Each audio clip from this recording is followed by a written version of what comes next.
Seeing this, Beku's posture relaxed. He walked forward, his nails clicking on the concrete. He went straight to the bowl and began to eat, his movements loud and eager. But after a few bites, he paused. He lifted his head, chewed, and looked directly at Kale. There was no aggression in his gaze. It was just a look, a simple acknowledgement. "This is good," Sumin said softly. "He knows you are here and he is comfortable enough to eat. That is a big step." When Beku was finished, he sniffed the empty bowl and then, to Kale's surprise, he walked towards them. He stopped a few feet away from Kale. He was a large, powerful animal, and this close, Kale could feel the heat from his body and smell his distinct scent. It was not a bad smell. It was just the smell of a living creature. Beku stretched his head forward, his nose twitching rapidly as he sniffed the air around Kale. Kyle remained perfectly still, his skin glowing a soft, inviting blue. He did not reach out. He let the dog make the choice. "He is learning your smell," Sumin explained. "For a dog, smell is like a story. It tells him who you are, what you have eaten, where you have been. He is reading you." After a long minute of sniffing, Beku seemed satisfied. He let out a soft woof of air and sat down, his body angled towards Kale. "Now," Sumin said, "you can try to say hello, but do not move your hand over his head. That can be scary. Let him come to you. Show him your closed fist. It is smaller and less threatening than open fingers." Kyle slowly raised his hand, making a soft fist. He held it out low to the ground and turned his face away. Beku looked at the fist. He leaned in and sniffed it thoroughly. His nose was wet and cold against Kale's opalescent skin. It was a strange feeling, but not an unpleasant one. Then something incredible happened. Beku's large, rough tongue swiped out and licked Kale's knuckles. A wave of pure, warm emotion flowed through Kale at the touch. It was not a complex thought. It was a simple feeling. It was not hostility. It was curiosity. It was a tentative offer of friendship. Kale's skin flickered with a warm, golden color he had not felt in a long time. It was the color of joy. The Borlans, watching from the shuttle feed, were silent. They saw the monster licking the Zylosian's hand. They saw the Zylosian's skin glow with a color they had never seen before. Their theories of mindless aggression were crumbling. Over the next few days, a routine developed. Kale would arrive in the morning. Sometimes Sumin was there, sometimes it was just the two of them. Kale learned more from Sumin. He learned the words sit and stay. He learned that a high-pitched, happy voice could make Beku's tail wag in a wide, joyful sweep. On the fourth day, Kale decided to try a command. Sumin had just given him a small dry treat. "Wait here," she said, and she stepped outside the kennel, leaving the gate open. Beku looked at the open gate, then at Kale. He took a step towards freedom. "Beku," Kale said, his voice calm but firm. "Sit," the dog stopped. He looked at Kale, his ears perked up. He knew this word. He had heard Sumin say it many times. But this was the first time the glowing one had said it. Kale held up the treat. "Sit," he repeated. For a moment, Beku was still. He was deciding. The open world was calling to him. But the glowing one was here, asking him to sit, holding a treat. The glowing one who sat on the floor and hummed and never shouted. Slowly, with a quiet huff, Beku folded his back legs and sat. His eyes were locked on the treat, but his body was obeying the command. Kale felt a surge of triumph that was brighter than any scientific discovery. He walked forward and gave Beku the treat. "Good boy," he said, using the happy tone Sumin had taught him. He gently scratched behind the dog's ear. Beku leaned into the scratch, his tail thumping loudly on the ground. He crunched the treat happily. Sumin, who had been watching from the doorway, walked back in. She was smiling. "You see," she said, "he has chosen you. He listens to you because he trusts you, not because he fears you." Kyle looked at Beku, who was now leaning his heavy head against Kale's leg, asking for more scratches. The creature who had once slammed his body against a gate in terror was now asking for affection. He was never untamable. Kale said softly, his hand resting on the dog's broad head. He was just waiting for someone to speak his language. The bond was formed. It was not built on force or domination. It was built on a handful of treats, a soft voice, and the simple, powerful act of sitting on the floor and waiting.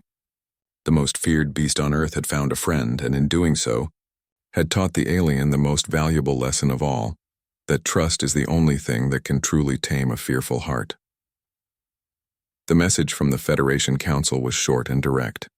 They were coming. An inspection team led by the Sternvorg Ambassador Vorlak himself would arrive in one Earth rotation. They had reviewed the initial footage. They were not convinced. They believe it is a trick, Kale explained to Sumin. They were sitting on a bench outside the kennel. Beku lay at their feet, chewing peacefully on a large bone. They think I have used a Xylosian mind influence, which is forbidden, or that you have trained the beast to act calm for a short time. Sumin sighed, looking down at Beku. They see a different world than we do. They see threats where we see friends. The council demands a real-world test, Kale continued. They want to see if his true nature will return under stress. The next day, the inspection team arrived. Their shuttle was larger and more imposing than Kale's had been. Ambassador Vorlak stepped out first, his tall, insect-like frame moving with sharp, precise motions. His large, compound eyes took in the entire scene without emotion. Behind him were other officials, including a Tark scientist who held a datapad, ready to record everything. They did not go to the kennel. Instead, they went to a larger, empty training yard next to it.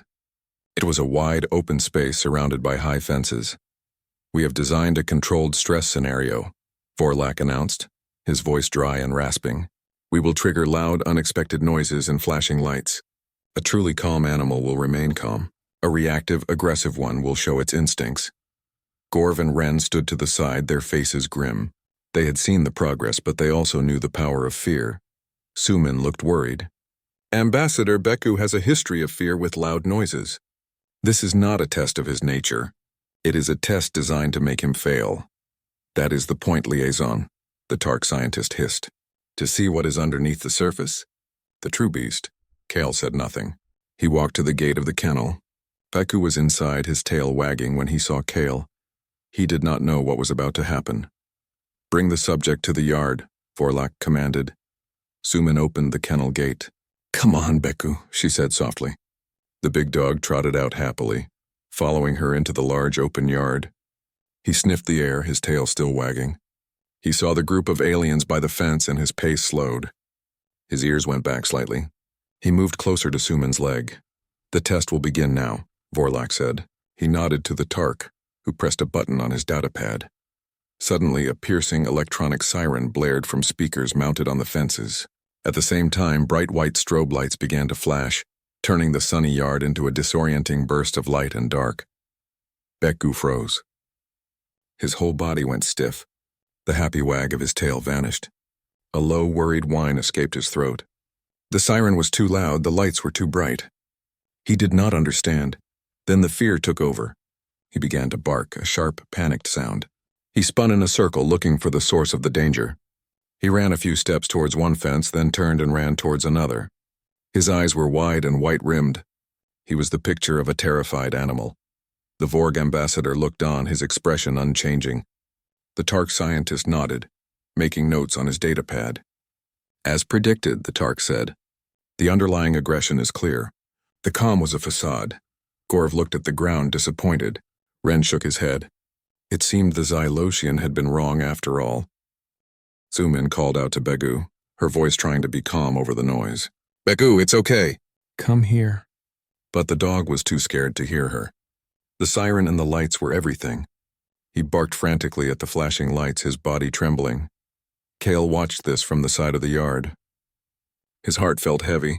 He saw the fear in Beku's movements, the same fear he had seen on the first day. The council saw aggression, but Kale saw a soul in distress. He knew what he had to do. It was against all protocol. It was a risk. But it was the only thing that had ever worked. He ignored the watching council. He ignored the blaring siren. He walked calmly into the center of the chaotic yard. The flashing lights made his skin glow in strange patterns. The sound was painful to his sensitive ears. He did not call out. He did not shout. He simply sat down on the grass right in the middle of the field. He crossed his legs and turned his body away from Beku. He lowered his head and began to hum his low, soft, calming hum. He made himself a small, quiet, peaceful point in the center of the storm. For a moment, Beku did not notice. He barked at a flashing light near the fence. He spun around again, and then he saw Kale. The glowing one was sitting on the ground. Just like on the first day. The humming was a faint thread of sound, almost lost in the siren, but Beku heard it. He stopped barking. His panicked runs turned into uncertain steps. He looked from the scary lights to the calm, familiar form of Kale. The glowing one was not afraid. The glowing one was sitting. The glowing one was safe. With a huff that was half whine, half sigh, Beku walked towards Kale. His body was still low to the ground, his tail tucked, but he was moving. He walked right up to Kale, pushed his large head into the Xylosian's chest, and then folded his legs, lying down heavily beside him. He leaned his whole weight against Kyle, hiding his face from the flashing lights. His trembling began to slow. Kale put a hand on the dog's back, feeling the strong muscles beneath the fur.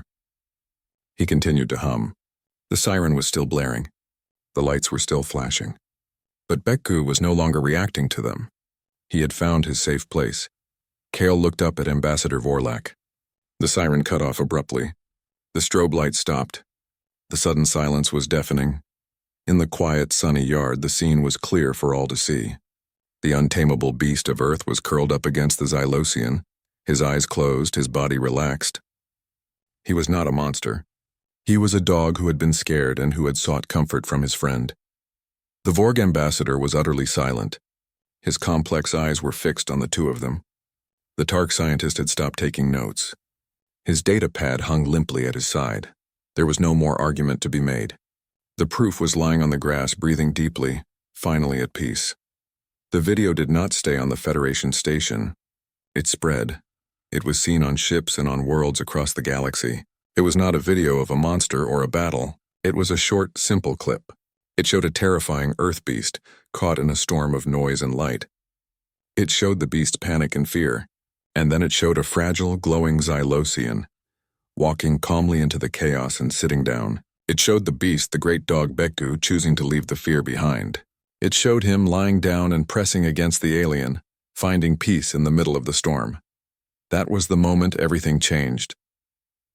On the Federation station, the debate was over. The evidence was undeniable. Ambassador Vorlak stood before the full council. The hologram of Beku and Kyle, sitting together in the quiet grass, was displayed behind him. The initial assessment of Earth was based on a misunderstanding of its nature, Vorlak said, his rasping voice firm. We saw strength only as a threat. The human species does not dominate their world through pure aggression. They achieve it through a unique and powerful form of cooperation. They form bonds. The creature known as a dog is not their slave. It is their partner. A species that can inspire such loyalty from a powerful being possesses a social strength we have failed to recognize. He looked directly at the view screen, where Kale was watching from Earth. Xenobiologist Kale, your mission is a success. The permanent quarantine of Earth is lifted. Henceforth, Earth is granted provisional member status in the Galactic Federation. It was a historic decision. On Earth, the news was met with celebration and relief. Humanity was no longer alone in the universe, and they had been welcomed, not for their weapons, but for their capacity for friendship. Kale was asked to stay. He was offered a new title, First Xylosian Ambassador to Earth. He accepted. Weeks later, Kyle walked through a park in Seoul. The air was fresh, and the sounds of the city were a distant hum. He was not alone. Suman walked beside him, explaining the different trees and flowers. And walking calmly beside Kale on a strong leather leash was Beku. The big dog moved with a quiet confidence. He was no longer a prisoner in a kennel. He was an ambassador in his own right. People in the park smiled when they saw him. They saw a well-behaved dog and his unusual glowing friend. They did not see a monster. A human child, a little boy, pointed at Kale and said something to his mother. The mother smiled and nodded. She led the boy over. "Hello," the boy said, looking up at Kale with wide eyes. Then he looked at Beku. "Can I pet your dog?" Kale looked at Suman. She gave a small, encouraging nod. Kale looked down at Beku. The dog was watching the boy, his tail giving a slow, steady wag. He was calm. "Yes," Kale said to the boy, "but be gentle. Let him smell your hand first." The boy held out his small hand. Beku sniffed it thoroughly, and then his tail wagged faster. The boy gently patted the dog's broad head. Beku leaned into the touch, his tongue lolling out in a happy pant. "He's a good dog," the boy said, smiling. "Yes," Kyle agreed, his skin glowing with a soft, warm gold. He is a very good dog. The boy and his mother walked away, waving. Kale watched them go. He looked at the city around him, at the humans living their lives. He looked at Sumin, who had become a trusted friend. He looked down at Beku, who looked back up at him with devoted, trusting eyes. The galaxy had feared the beast of Earth. They had built walls and written laws based on that fear. But one alien had chosen to look past the bark and the sharp teeth. He had chosen to sit on the floor and wait, and in doing so he had not tamed the beast. He had simply offered it his hand, and the beast had chosen to take it. The most feared creature on Earth had become the bridge to a new future. It was a future not of fear and quarantine, but of understanding and connection. As they continued their walk through the park, the sun warm on their faces, Kyle knew that the real untamable thing was not the beast. It was the hope for peace, and that was a force more powerful than any fear. The observation deck was the quietest place on the Federation station. Kale, the Xylosian xenobiologist, stood before the massive curved window. Below him, hanging in the blackness of space like a brilliant blue and white marble, was Earth. To his people, it was a world of shocking violence. Its gravity was heavy, its weather was wild, and its life forms were locked in a constant, brutal struggle. A death world, in the cold, clean language of the Galactic Federation. Kyle did not see the chaos. He saw complexity. His slender form, glowing with a soft internal light, was reflected in the glass. His large dark eyes watched the swirl of clouds over the planet. He was a being of pure logic and deep thought. His species communicated not just with words, but with the gentle shift of colors on their skin. Right now, a faint, thoughtful blue pulsed slowly across his temples. A soft chime sounded in the room. "Xenobiologist Kale," a smooth, artificial voice said. "The preliminary hearing for Subject Planet 8893, designated Earth, is beginning. Your presence is required in the council chamber." Kyle turned from the window. The light on his skin shifted to a neutral, respectful white. He moved silently through the station's corridors. The other species he passed, like the hulking, armored Borlands, moved with loud, heavy steps. They looked at him with a mixture of respect and pity. They saw his calm nature as a weakness. Kale saw their aggression as a limitation. The council chamber was a vast, circular room. Holographic displays flickered around a central dais where the leaders of different species sat. There was a Tark, a reptilian species with sharp teeth and cold eyes, a Borland representative, his body like a suit of living rock, and a Vorg, a tall insect-like being who valued order above all else. The head of the council, an elderly Vorg named Ambassador Vorlak, began the session. "We are here to review the final data on the dominant species of Earth, the humans," Vorlak said, his voice a dry rustle. "The initial findings suggest a level of volatility that is incompatible with Federation membership. Today we will examine their planet's most dangerous life forms to support the recommendation for permanent quarantine." Kyle took his seat at the science console. He said nothing. He only watched. The holograms began to flash. A great white shark, a monster of the deep, burst from digital waves, its rows of teeth gleaming. The Borland shifted uncomfortably. A saltwater crocodile, an ancient reptile, snapped its powerful jaws with a sound that echoed in the quiet room. The Tark actually nodded, a sign of respect for the efficient predator. Then came the land creatures. A grizzly bear, standing on its hind legs, let out a roar that made the air vibrate. A large African elephant trumpeted and charged a simulated threat. The council members watched, their postures and sense broadcasting unease and disgust. "This is what we face," Vorlak stated, "a world of unchecked aggression. But these are merely the background threats. Our analysts have identified the apex predator, the creature that best represents the untamable spirit of this death world." The main hologram changed. A new creature appeared. It was a four-limbed beast, covered in dark fur with distinct tan markings on its face and legs. It was powerfully built, with a broad chest and strong muscles. Its eyes were a deep brown, but in the hologram they seemed to glow with a fierce light. "This," Vorlak announced, "is designated Canis lupus familiaris, subspecies Rottweiler. The locals call it a dog." The holographic beast was in a contained environment. It was barking, a loud, sharp, and repetitive sound that was jarring to the sensitive hearing of many in the room. Drool flew from its black lips as it snarled, revealing long, pointed teeth. It launched itself at a reinforced barrier, slamming its heavy body against it with a dull thud. The barrier shook. A wave of discomfort moved through the chamber. This was not the silent, deadly strike of a shark. This was a loud, messy, and passionate display of violence. It was chaos. The creature possesses immense bite force, Vorlak continued, pulling up data streams. It is tenacious, strong, and shows no fear. It is the perfect symbol of Earth. It cannot be reasoned with. It cannot be controlled. It is, for all intents and purposes, untamable. The council murmured in agreement. The evidence was overwhelming. The quarantine was necessary. The humans who lived alongside such monsters were clearly too dangerous to welcome into the galaxy. Kyle, however, leaned forward. His dark eyes were fixed on the hologram, but he was not watching the barks and the charges. He was watching the smaller things.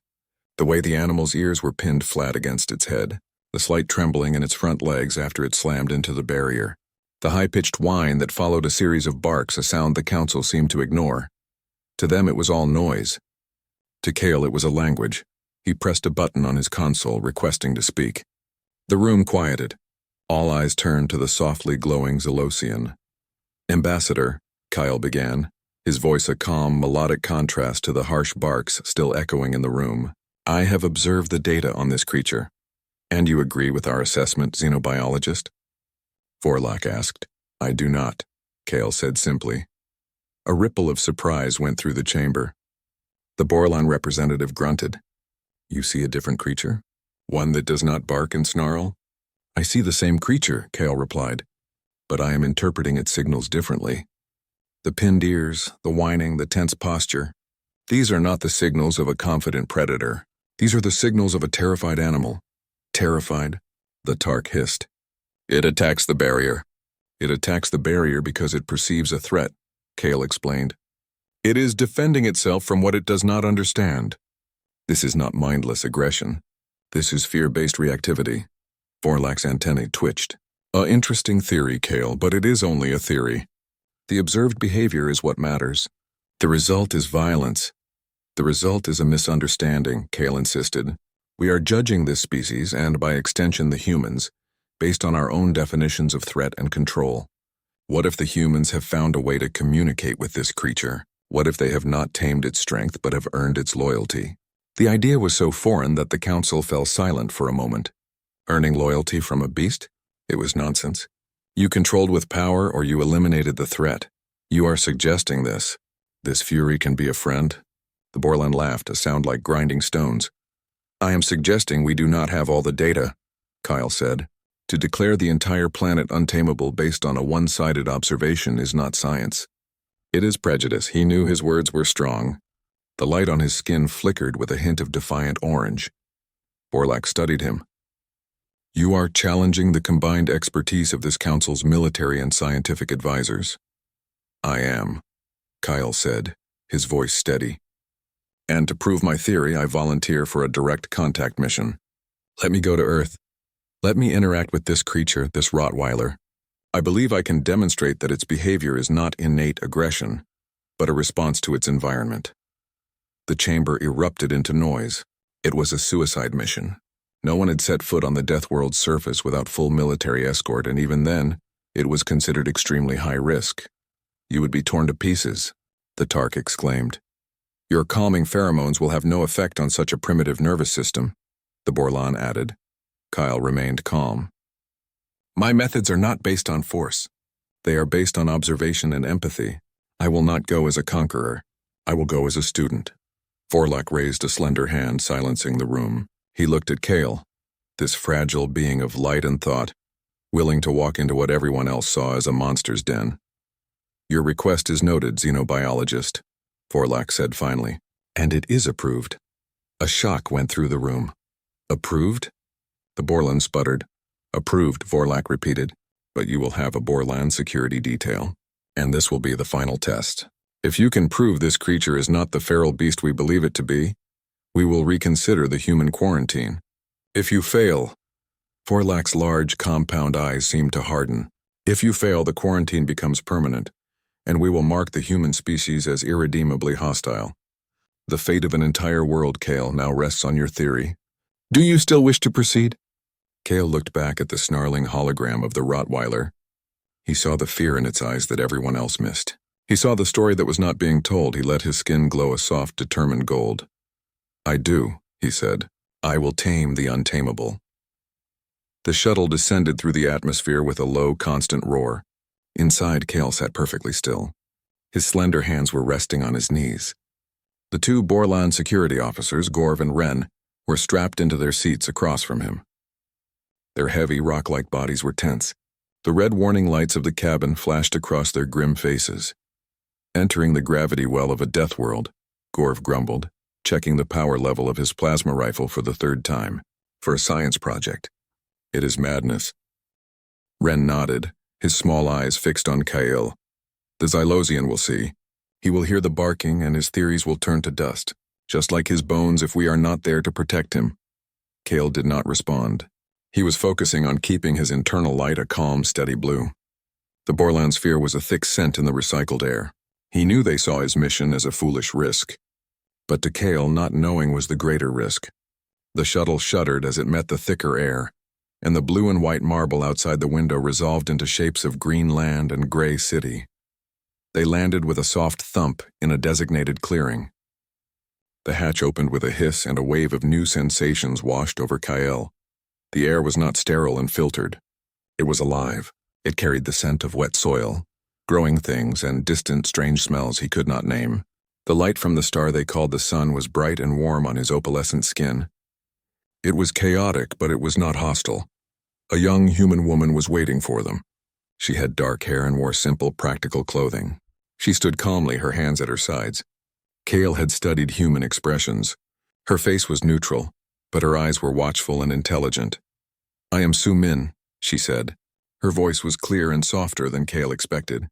"I am your liaison. Welcome to Seoul." Gorv and Wren stepped out first, their heavy boots crunching on the gravel. They scanned the area, their rifles held ready. They looked at the trees as if they might hide monsters. They looked at the distant buildings as if they were enemy fortresses. Kyle stepped down last. He moved slowly, taking in the environment. He saw a small six-legged insect crawling on a blade of grass. He saw the way the wind moved the leaves. It was a world bursting with life, not a battlefield. "The subject is this way," Su Min said, gesturing towards a low, secure building nearby. "His name is Bekku. It means White Nine. A name?" Kale asked. "You have given the creature a name?" Su Min gave a small, almost sad smile.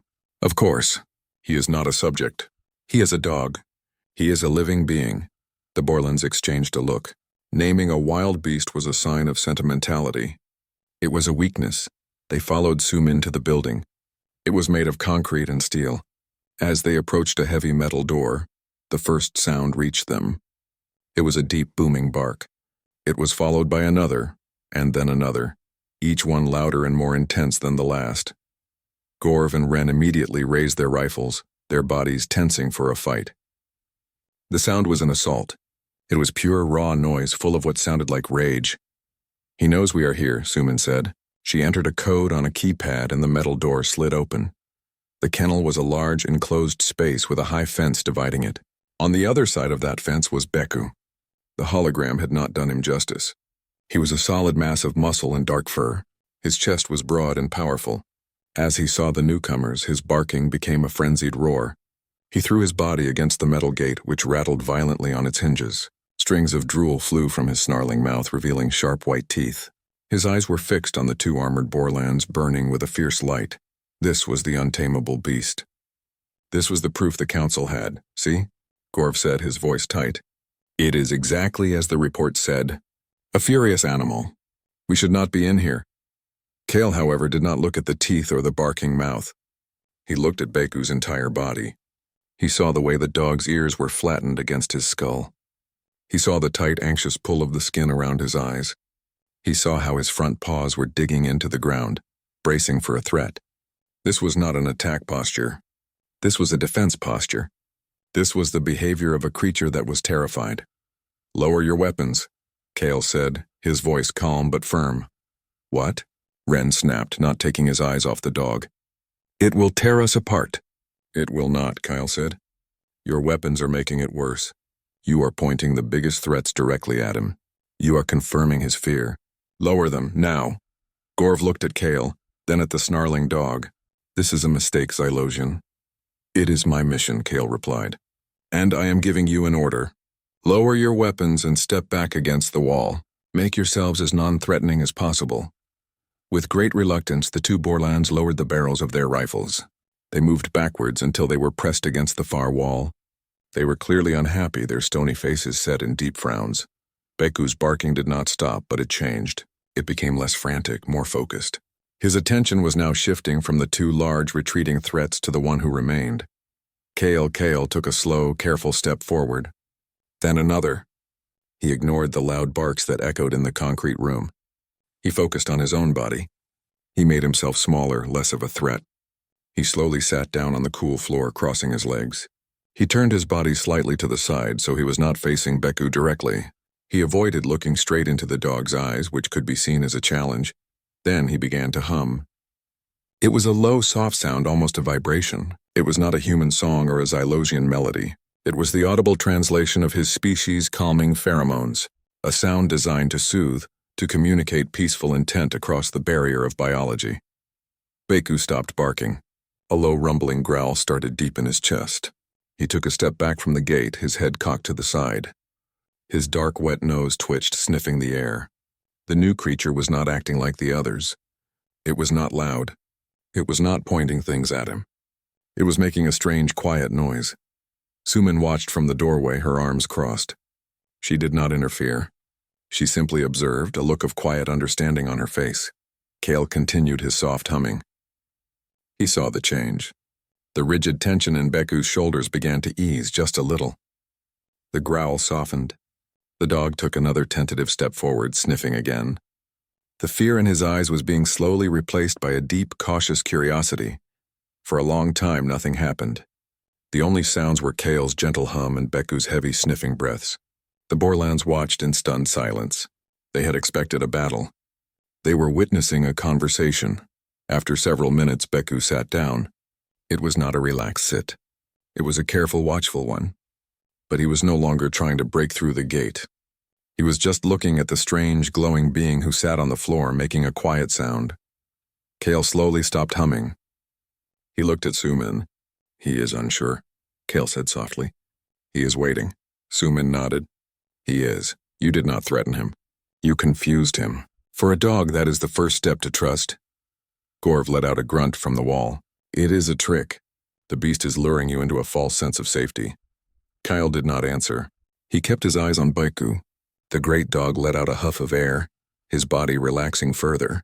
He lay down, his massive head resting on his front paws, his eyes still fixed on Kale. The untamable beast was now lying quietly on the floor, watching the alien who had chosen to sit with him instead of fight him. The first contact was over. No one had been hurt. No weapons had been fired. The only thing that had been broken was an assumption. And in the quiet of the kennel, that was the loudest sound of all. The next morning, Kale returned to the kennel alone. He had asked the Borlan guards to remain at the shuttle. Their presence, he explained, was a setback. They represented the very threat that made Beku afraid. Gorv and Ren were unhappy, but they obeyed. They stayed behind to monitor the situation from a distance through video feeds. Sumin was already there, waiting by the gate with a small metal bowl. She smiled when she saw Kale. "He was quieter last night after you left," she said. "I think he was thinking." Kyle looked into the kennel. Beku was standing in the middle of the space. He was not barking. He was not growling. He was simply watching them, his body alert but not tense. His tail gave a single slow wag, then stopped. It was a question.